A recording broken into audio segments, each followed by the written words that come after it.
దేశవ్యాప్తంగా రైతులకు పెట్టుబడి సాయం కింద అందిస్తున్న పీఎం కిసాన్ పథకాన్ని మరో 5 ఏళ్లు పొడిగిస్తూ కేంద్ర ప్రభుత్వం నిర్ణయం తీసుకుంది. అందుకు గాను 3,15,000 కోట్లు ఖర్చవుతుందని కేంద్రం అంచనా వేసింది. ప్రధాని మోదీ అధ్యక్షతన జరిగిన కేబినెట్ సమావేశంలో ఈ నిర్ణయానికి ఆమోదం తెలిపినట్లు కేంద్ర మంత్రి అశ్విని వైష్ణవ్ తెలిపారు. దాంతో పాటు 5 ఏళ్లలో 5,000 మెగావాట్ల విద్యుత్ ఉత్పత్తి లక్ష్యంగా ప్రధానమంత్రి సూర్య సరోవర్ యోజనకు కేంద్ర కేబినెట్ ఆమోదం తెలిపింది. ఇందుకోసం 5,070 కోట్ల రూపాయల కేంద్రం కేటాయించడం జరిగింది. ఖేలో ఇండియాకు 29,000 కోట్లు, సముద్ర మంథన్ పథకానికి 84,000 కోట్లు, సొరంగాల నిర్మాణం కోసం 9,779 కోట్లు కేటాయిస్తూ కేబినెట్ నిర్ణయం తీసుకుందని కేంద్ర మంత్రి అశ్విని వైష్ణవ్ ప్రకటించారు.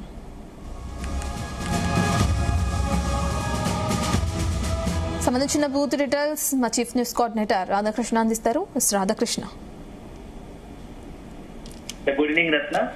ప్రధాని నరేంద్ర మోడీ అధ్యక్షతన శుక్రవారం కాసేపటి క్రితం న్యూఢిల్లీలో జరిగినటువంటి కేంద్ర కేబినెట్ సమావేశంలో చాలా కీలక నిర్ణయాలు తీసుకున్నారు. ముఖ్యంగా దేశవ్యాప్తంగా రైతాంగం పెద్ద ఎత్తున దేశంలో మెజార్టీ భాగం రైతులు ఉంటారు. సో దేశం సంబంధించినటువంటి రైతులకు కోసం సంబంధించిన పీఎం కిసాన్ సమ్మాన్ నిధి పథకానికి మరో 5 ఏళ్లు పొడిగిస్తున్నట్టుగా కేబినెట్ కీలక నిర్ణయం తీసుకుంది. ఎందుకంటే దేశవ్యాప్తంగా రైతులకు పెట్టుబడి సాయం అందిస్తున్నటువంటి ప్రధాన మంత్రి కిసాన్ సమ్మాన్ నిధి ఏదైతుందో ఈ పథకాన్ని మరొక 5 ఏళ్ల పాటు కొనసాగించాలని చెప్పేసి కేంద్ర కేబినెట్ నిర్ణయం తీసుకుంది. ఈ నిర్ణయం అంటే ఇప్పటి వరకు ఈ సంవత్సరం నుంచి 2031 వరకు కూడా ఈ పథకం అమల్లో ఉంటున్నట్టుగా కూడా కేబినెట్ లో ఆమోదించింది. సో దీంతో పాటు ఈ కాలంలో కేంద్రం సుమారు మొత్తంగా కూడా ఈ 5 ఏళ్ల కాలాన్ని బట్టి ప్రభుత్వం పైన కేంద్ర ప్రభుత్వం 3,15,000 సంబంధించి 3.15 లక్షల కోట్ల అదనపు భారము పడుతుందని చెప్పేసి ఒక అంచనా ఉంది. సో అర్హులైన ప్రతి రైతు కుటుంబానికి ఏడాదికి 6,000 చొప్పున 3 విడతల్లో నేరుగా ఆ రైతుల యొక్క అన్నదాతల అకౌంట్ లో జమ చేస్తుంది. సో ఇది మొత్తం ఎందుకంటే ప్రతి సంవత్సరం సీజన్ లో 3 సార్లు ఒక్కసారి 2,000 చొప్పున 3 భాగాలుగా 6,000 పడుతుంది ప్రతి ఏడాదికి. సో ఇప్పటి వరకు ఈ పథకం ద్వారా దాదాపుగా 11 కోట్లకు పైగా రైతు కుటుంబాలకు లక్షల కోట్ల రూపాయలు డీబీటీ ద్వారా అంటే డైరెక్ట్ బెనిఫిట్ ట్రాన్స్ఫర్ ద్వారా అందించినట్లు కేంద్ర ప్రభుత్వం ఇప్పటికే తెలిపింది. సో రైతులకు సంబంధించి ముఖ్యంగా ఎందుకంటే దేశవ్యాప్తంగా ఎక్కువ మంది రైతాంగం ఉంది కాబట్టి రైతులకు సంబంధించి దేశ భవిష్యత్తు కూడా రైతుల మీద ఆధారపడి ఉంటుంది. ఎందుకంటే మెజార్టీ భాగం దేశంలో ఈ వ్యవసాయంపై ఆధారపడి ఉంటారు కాబట్టి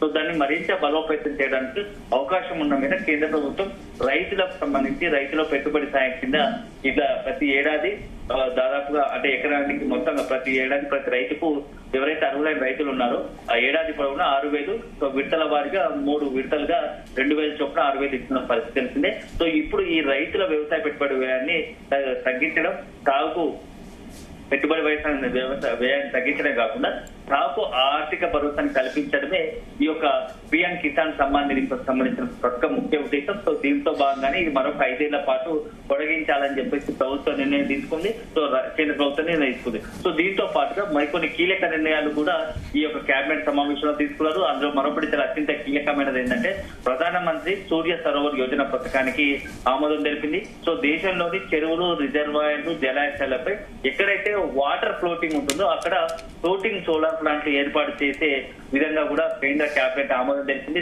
దీనికి ప్రధానమంత్రి సూర్య సరోవర్ యోజన సంబంధించే పథకానికి గ్రీన్ సిగ్నల్ ఇచ్చింది. సో 5 సంవత్సరాల్లో 5,000 మెగావాట్ల విద్యుత్ ఉత్పత్తి సామర్థ్యాన్ని అభివృద్ధి చేయాలని ఒక లక్ష్యంగా కూడా ఇప్పుడు కేంద్ర కేబినెట్ లో నిర్ణయం తీసుకుంది. కేంద్రం ఒక లక్ష్యం పెట్టుకుంది. సో దీనికోసం కేంద్ర ప్రభుత్వం 5,070 కోట్లు కేటాయించింది. సో ఈ పథకం ద్వారా స్వచ్ఛమైన అంటే విద్యుత్ ఉత్పత్తి పెరుగుతోంది. సో బొగ్గు ఆధారిత విద్యుత్ ఆధారపడిపై ఎందుకంటే ఇటీవల థర్మల్ పై ఎక్కువ ఆధారపడుతుంది కాబట్టి సో బొగ్గు కొరత రాను కాలంలో భవిష్యత్తులో బొగ్గు కొరత ఏర్పడే అవకాశం ఉంటుంది కాబట్టి సో దాని నుంచి బయటపడడానికి ఈ యొక్క ఆల్టర్నేట్ గా ప్రత్యామ్నాయంగానే ఈ యొక్క విద్యుత్తును ఈ ఫ్లోటింగ్ సోలార్ ప్లాంట్ ద్వారా ఇస్తే కొంత విద్యుత్ వినియోగం ఆల్టర్నేట్ ప్రత్యామ్నాయం కూడా చూసుకున్నట్టు ఉంటుందనే ఒక ఆలోచనలో భాగంగా ఈ పథకాన్ని తెరపై తీసుకొచ్చింది. సో నీటి ఆవిరైపోవడం కూడా కొంత మేర తగ్గే అవకాశం ఉంటుంది. ఉన్న వాటిని ఎక్కువగా ఎప్పుడైతే వాటర్ ఫ్లోటింగ్ ఉండి వర్షాకాలం సీజన్ లో ఎప్పుడైతే నీరు ఎక్కువగా సమృద్ధిగా ఉంటుందో అలాంటి సమయంలో ఈ యొక్క ఫ్లోటింగ్ సోలార్ ప్లాంట్ ఏర్పాటు చేస్తే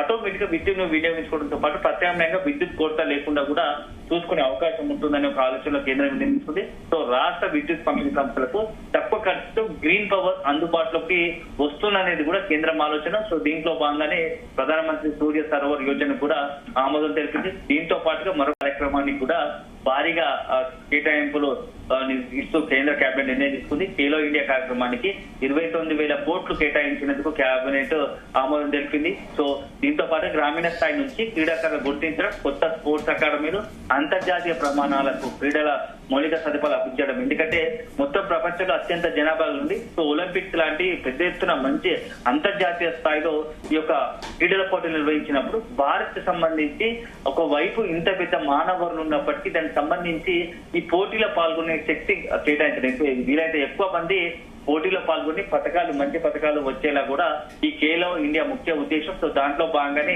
అంతర్జాతీయ ప్రమాణాల స్థాయి దగ్గరనే గ్రామీణ స్థాయి నుంచి పెద్ద ఎత్తున క్రీడాకారులను గుర్తించడం, వాళ్ళకి స్పోర్ట్స్ అకాడమీ ఏర్పడించి వాళ్ళకి శిక్షణ ఇచ్చడం, తరఫీదు ఇచ్చి అంతర్జాతీయ ప్రమాణాలకు అనుగుణంగా క్రీడా మౌలిక సదుపాయాలు అభివృద్ధి చేయడమే ఈ ఖేలో ఇండియా లక్ష్యం. దాంట్లో భాగంగానే 29,000 కోట్లు ఈ కేటాయించేందుకు కేబినెట్ ఆమోదం తెలిపింది. సో దీంతో పాటు కోచ్లు, శిక్షణ, ప్రతిభావంతులైన క్రీడాకారులకు ఆర్థిక సాయం అందించాలనేది కూడా దీని ఉద్దేశం. సో 2036 ఒలింపిక్స్ నిర్వహణ లక్ష్యాన్ని దృష్టిలో పెట్టుకుని క్రీడా రంగాన్ని మరింత బలం చేకూర్చే విధంగా చర్య కూడా ఈ ప్రభుత్వం ఈ నిర్ణయం తీసుకున్నట్టుగా తెలుస్తుంది. సో నెక్స్ట్ టార్గెట్ 2036 సంబంధించి ఒలింపిక్స్ నిర్వహణ దృష్టిలో పెట్టుకుని ఖేలో ఇండియాలో భాగంగానే 29,000 కోట్లు కేటాయించేందుకు కేబినెట్ ఆమోదం తెలిపింది. సో ఇక మరొకటి కేబినెట్ దీంతో పాటుగా మరొక నిర్ణయం కూడా తీసుకుంది. సముద్ర మంథన్ కార్యక్రమం, పోర్టులు, షిప్పింగ్, సముద్ర సంబంధించిన వాణిజ్య రంగాన్ని బలోపేతం చేసేందుకు సముద్ర మంథన్ కార్యక్రమానికి 84,000 కోట్లు కేటాయించారు. సో దీనికి సంబంధించి ఈ పథకం ద్వారా ప్రధాన పోర్టుల ఆధునీకరణ, కార్గో హ్యాండ్లింగ్ సామర్థ్యం పెంపు, లాజిస్టిక్స్ ఖర్చులు తగ్గింపు, తీర ప్రాంత ఆర్థిక అభివృద్ధికి ఊతలు లభించేలా ఈ ప్రభుత్వం. సో ఇటీవల కాలంలో ఎందుకంటే మనం చూస్తా ఉన్నాము, పశ్చిమాసియాలో నెలకొన్న పరిస్థితుల నేపథ్యంలో అక్కడ పోర్టుకు సంబంధించి అక్కడ రావాల్సినవంతా కూడా సరుకులు మొత్తం కూడా అక్కడ పెండింగ్ ఉండిపోయి వాణిజ్య నౌకలన్నీ కూడా.